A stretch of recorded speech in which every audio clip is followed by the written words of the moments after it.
Last week on the Metric Revolution Motorcycle Build-Off. 180 days may seem like a long time, but for stuff that we do to these bikes, it's not that long, and it's definitely late nights and working all the time. One of the biggest problems I've had, because there's been times that I've absolutely, to tell you the truth, just gotten tired of being out here working on the bike. I'll spray paint my own flames on the thing. I mean, whatever it takes, I'm all about whatever it takes to get the thing finished. Developing new parts is not as cheap as people think, and we have a lot of money in this bike, a lot more, probably 6 or 7 times more than what the bike was originally worth. Right in there. Oh, plug and play. What's up with that? I was really concerned about what I was going to have to do to step up to try to beat these guys.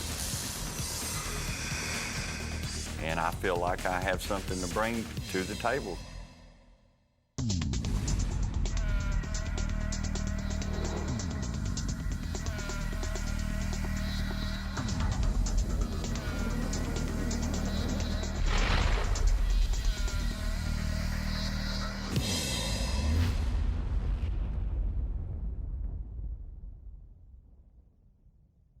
Hi, I'm Kyle Woods. I'm Nancy G.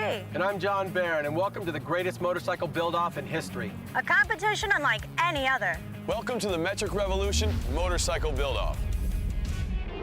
Where 22 of the country's best custom motorcycle builders are competing head-to-head to build the most radical custom bikes the world has ever seen. From some of the best professional builders of both sport bike and custom cruisers to a group of rookie builders who are taking their chance to join the elite, you can guarantee that every builder is going to pull out all the stops to be #1 in their class. And we'll follow their progress as they dig in to push the limits of engineering, craftsmanship, and performance, as they put their reputations on the line and struggle to build the best motorcycle anyone has ever seen. The rules of the competition are simple. Take a brand new Metric motorcycle and transform it into a show-stopping marvel of engineering in just 180 days. Now, 180 days might seem like a long time, but not for the bikes these guys are going to build. You're going to see some of the most exotic and truly unique motorcycles on the planet. This is just the beginning. The custom motorcycle world will never be the same. This is the Metric Revolution Motorcycle Build-Off. This week on the Metric Revolution Motorcycle Build-Off, we're going to see the creations of sport bike builder Robert Fisher from Roaring Toys, cruiser builder team of Andy Manna and Justin Scalzi, and cruiser builder Doug Kime from Creative Cycles. But first, let's start where we left off last week with sport bike builder Nick Anglada, cruiser builder Don Gray, and rookie builder Little Ray Neff. I think the sport bike class is going to be a real close competition. I hope the judges recognize the attention to detail and the fabrication that we've done. I just hope they look at everything and see that it was a tough bike to build. I hope the judges see the detail that I put into the bike. The competition is going to be really tough. I knew it would when I came here, but I've got a winner. Now is the moment of truth as the builders face the judges on Fremont Street. The scores tallied here will be the major determining factor on whether or not they make it to the finals. Hello, Don. Hey, John. How are you, buddy? Good to see you. So I'm always nervous about judging of my bike. Don, we're going to give you about a minute and a half to tell us about your build, what you did, what you overcame, what your plan was. Started with one of my original frames. I had a theme in mind of a twisted angel. This started out as key stock stainless steel, which we put in a lathe, heat and twist it back and forth. The front down rail's done the same. That's a lot of torque to twist that. We hopped the motor up. It started out as a stock Yamaha. This has been bored to 108 cubic inch, light and crankshaft, internal hardening, and pistons, ported, polished heads, everything we could do inside. Or what did you do with the suspension? It's equipped with an airbag suspension, Firestone airbag sandwiched in the top part of the swing arm, so you're actually riding on air. The seat looks really thin, but it's recessed 2 inches thick, so it's really a comfortable ride. I was pleased to see how picky they were with the bike. They all see that the bike is very rideable, it's functional, it's comfortable, and it's not too intimidating to them. I want to win this really bad, really bad. I'm sure every one of us do, and that's why we work so hard on all of our bikes. I came to win, and I'm going to win. Nick, what's happening? Kyle Woods, man. I think with any competition, everybody's nervous anticipating the judging. I think the bike will speak for itself. It's a 2006 R1. The basic concept behind this bike was to have a race-themed bike that was still going to handle good on the road. That's actually the world's first 20-inch boost wheel, 20 and 18 in the front, just to keep the balance of the bike still handles good. A lot of the fat tire bikes out there are really hard to steer, and I wanted something that was going to handle more like a race bike. I wanted everything to be covered, including subframes, kind of an eyesore on these bikes, and keeps the lines from flowing. And it's painted everywhere, but I had to do it. I've done so many bikes that we've chromed the frame and painted the body on it that I just wasn't feeling it anymore. But I think the judging went rather well for us. Just want to show everybody what we can do and be recognized for being able to win the competition. I think more than anything, it's just been an honor to be involved in the Metric Revolution. Hi, Ray. How you doing? Good, how are you? I wasn't too nervous about the judgment. My bike is what it is, and there's nothing I could change at this point, and I think I did pretty well. This is the bike I call Legacy. Basically what we went there was we started with the Triumph Rocket 3, and it's such a huge motor, I kind of wanted to, I didn't want the focal point necessarily to be the motor, I wanted everything to be looked at. The swing arm's all open because I wanted everybody to see how we built everything there is, you know what I mean? I mean, the only thing I haven't built on this bike are wheels and front forks, you know what I mean? Yeah. My grandpa's building a 29 Roadster pickup truck right now, and so I let him come over and build me some stainless centers just like the ones he's got on his car. We kind of based it off of like just an older hot rod, you know, with the chrome grille and all the oval shaped up front. But I like how it all turned out. The American suspension front end really turned out nice too. I would love to win. There's 3 other great bikes down there, and so we'll just have to see what happens, but I would really love to win. It would mean a lot to me. To see whether their scores got them into the finals, be sure to catch the eliminations, which begin in only 3 more weeks. Now we're headed out to California to see our next contestants in the Pro Cruiser class, the team of Justin Scalzi and Andy Manna. Welcome back to the Metric Revolution Motorcycle Build-Off. Now we're headed out to California to see our next contestants in the Pro Cruiser class. Competing for a $50,000 first prize is the team of Justin Scalzi and Andy Manna.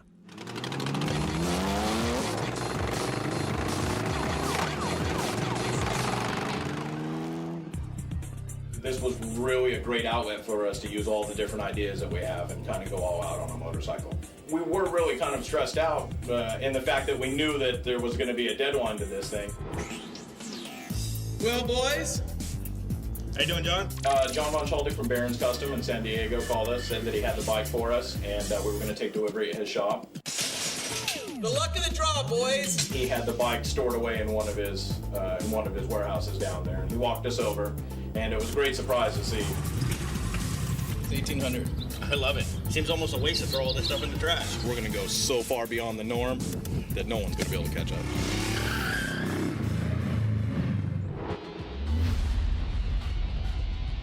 Now we're headed down to Sarasota, Florida. Competing for a $25,000 first prize in the Pro Sport Bike class is Robert Fisher.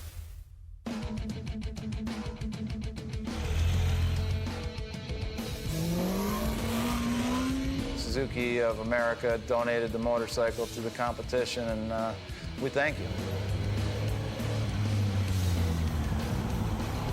We were sent a camera by Metric Revolution to tape the build process of the motorcycle and everyday, day-to-day life inside the shop here, and you know, the reality of what's going on in the custom sport bike world.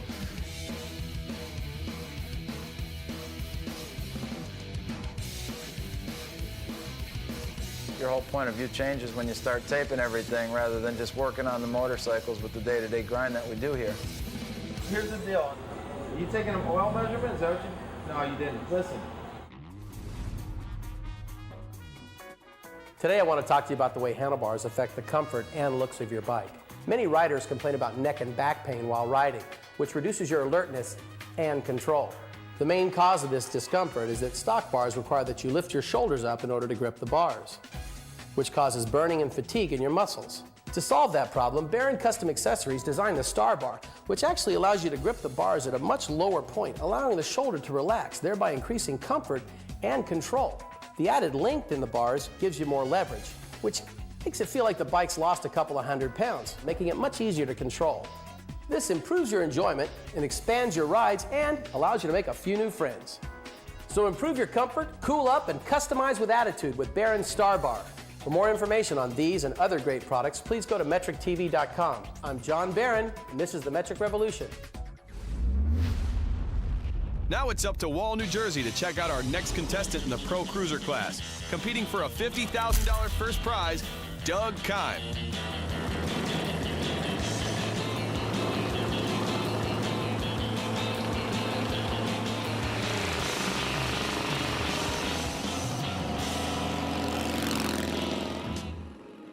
I think people who love motorcycles love motorcycles. I don't know that it really, in the grand scheme of things, I don't think it matters what the power plant is. Reality is I have been an American V-twin custom bike builder for many, many years. This bike was difficult for me to build, both because of the metric thing that was associated to it and being something that I haven't really had all that much experience with. There's probably a lot of guys who thought I was going to get my butt kicked being part of this, and I hope that that doesn't happen. I wanted to build a naked bike. I wanted to showcase the motor. I wanted the electronics and the hiding of the electronics in my bike to be the trick. Looks like you're pulling weeds. Brake switch. Brake switch? Yeah. So, snip. If you're building a bodywork bike, I'm not saying that that's the easy way out, but it certainly makes it easier to hide electronics. What colors are those? Turn signal control relay. That's So you got her handled? Not. Well, call me when it's done. What? Yeah. The Metric Revolution is brought to you by Suzuki and Extreme Machines. Welcome back to the Metric Revolution Motorcycle Build-Off. Honking spacer in there. Looks really clean. This bike is fuel injected, so as a result we had to run some extra fittings into it. We are actually going to use the right lower frame rail to transfer the fuel from the tank to the fuel pump, which is going to be behind the engine. My focus was that I wanted to be done at least a month in advance. It got to the point for me personally where it was killing me. Ignition. Right? You have to be crank angle sensor, because it's going up inside the case. I was buried in the electronics in this motorcycle. So I guess those are keepers. This we're not going to be using. Nope. We're going to be using this. You know what A is and you know what C is. The B is missing. And you're beating your head against the wall and you spend hours and days in this particular case. Mind you, this is just part of the wiring that we have eliminated from this motorcycle. Having drawn a bike that's fuel injected, motor cooled, and system redundancies that are just crazy, it was very, very challenging. And I pretty much didn't think I could build motorcycles anymore. This particular bike, every bit of information that we now have is stuff that we've had to figure out on our own. And it's been a huge learning curve.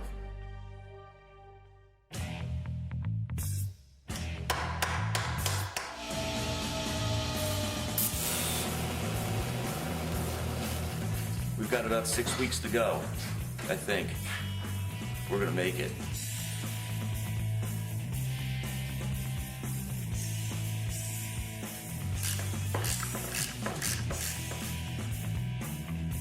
It's like so many of the bikes that we've done over the years, you know, hopefully like it.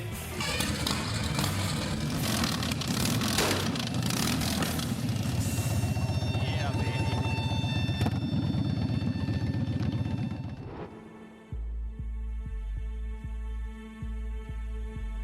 This whole build-off experience has been pretty difficult for myself, but it's my passion. At the end of the day, this is what my real passion has always been for, two wheels. So, you know, I'd worked 16 hours a day, 6-7 days a week on the motorcycles. It's been a tough road, but, you know, we've worked hard, and I believe that we're going to come out with some awesome motorcycles and do well. Can't wait to get out to Las Vegas, and I'm excited to see the motorcycles. And in Vegas, look out for us. We're coming. At this point, we can really start mapping out everything that we need, figure out where the water lines are going to go, where all the electrical is going to go.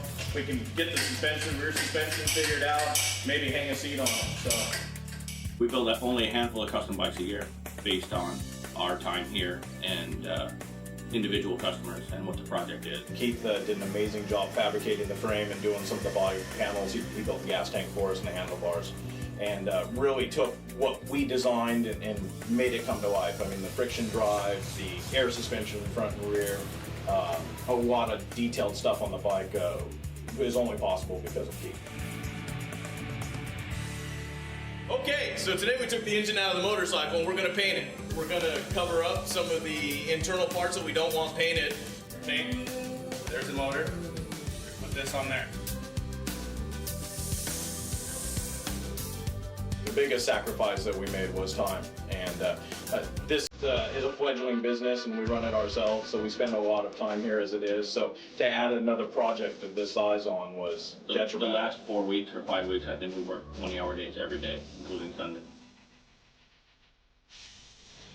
So basically what we did is we took your traditional Springer suspension, moved the Springer portion to the rear side, got rid of the springs, and built an air can setup that's actually going to control the whole suspension. It's really kind of a neat piece, and hopefully it works out okay. We didn't have too much time to test it. After hours, we put this entire bike together between the hours of 7 p.m. and 7 a.m. Basically built this bike in the middle of the night. Yeah. The Metric Revolution is brought to you by Road Bike Magazine, Ride Metric, and Triumph.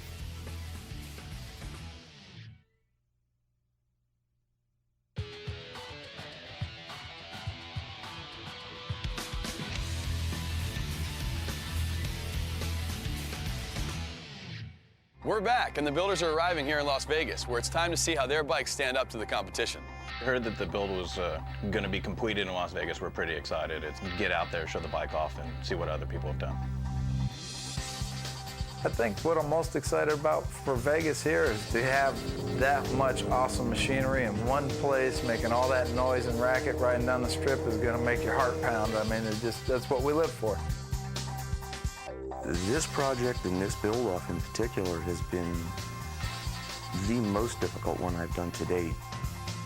Well, the bike's finally done, and it's hard to jam that much work into such a short period of time, but we're really happy with the way it came out. It's been a big job, but we're happy with the results, and we're excited for the Metric Revolution. I'm thrilled to death we're finally here, and now let's get this thing on the road here. I want to see if I can win this thing. Now it's time for the builders to officially unveil their bikes to the competition at the Hooters Casino Hotel. I'm Justin, and this is Andy, and we're from VikingMotorcycle.com in Upland, California. We got a VTX 1800 to build for the Metric Revolution, and this is what we put together.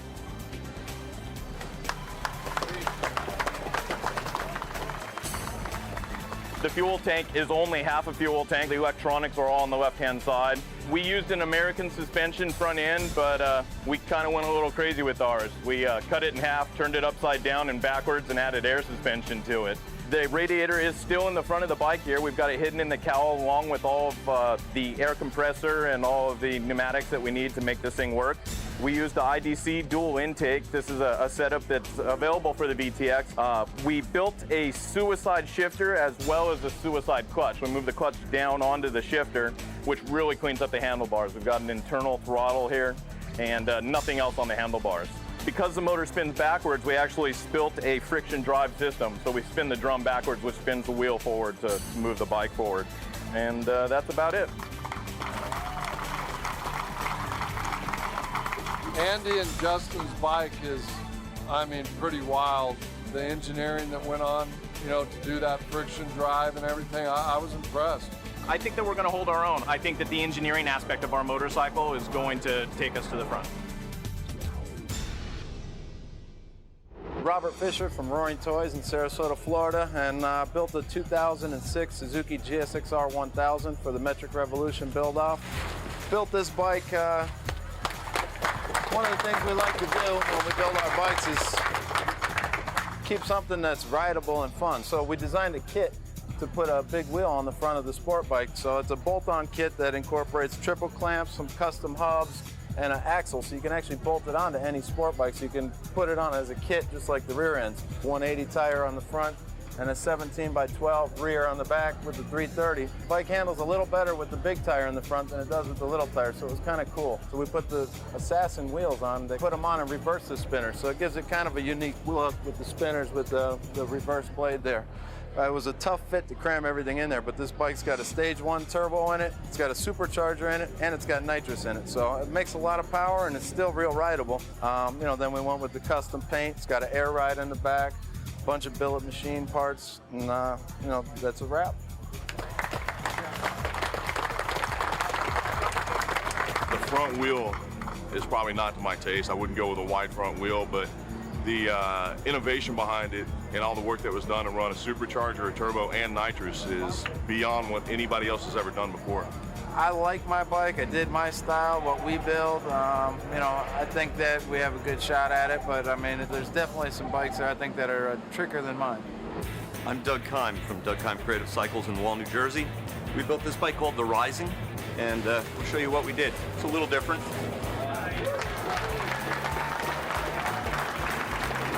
I tried to build a motorcycle that really showcased the metric power plant. I tried to build a big bicycle, so to speak, around an engine. I also wanted to showcase all the different facets of metalwork, whether it be aluminum or steel, tube bending, metal fabrication, things that I hope that people realize, or things like the silver that you see on the side is not paint. That is absolutely raw aluminum, unfinished, with nothing more than clear shot over it. Other than touch up on a couple of welds, there is no fillers in this bike. And keep in mind, it is a fuel-injected, water-cooled motorcycle. So I give a lot of thanks to the people who helped me with this bike to bury a wire harness that built a parking lot spot somewhere to be able to fit it in something the size of a shoebox and still be able to stick it under this bike. Thank you. You can certainly build a motorcycle that has body panels on it and, you know, build big bulbous tanks and so on and so forth to hide electronics. As you can see with my bike, I chose to still keep a minimalistic look. I'm a hands-down winner. I hope they see it that way. Next week on the Metric Revolution Motorcycle Build-Off, see these builders each face the judges on Fremont Street. I hope that the judges see the metal work, the aluminum work, the steel work, the fabrication that went into my bike. The scores here will either carry them to the finals or send them riding home. I hope that the judges see all the hard work that we put into it. There's a lot of detail work done with the bike. Only 3 builders from each class can move on to the finals. Do their bikes have what it takes to put them in the top 3? Tune in next week to see more of the builders that they're up against. Antonio Renzi from the cruiser class, sport bike builder Jason Sapp, and sport bike builder Carlos Navarro. Don't miss a moment as the most talented builders in the country face off and build the most radical motorcycles on the planet. Only 2 more weeks remain until the eliminations. Who will make it to the top 3 in each class? Who will be riding home? The Metric Revolution has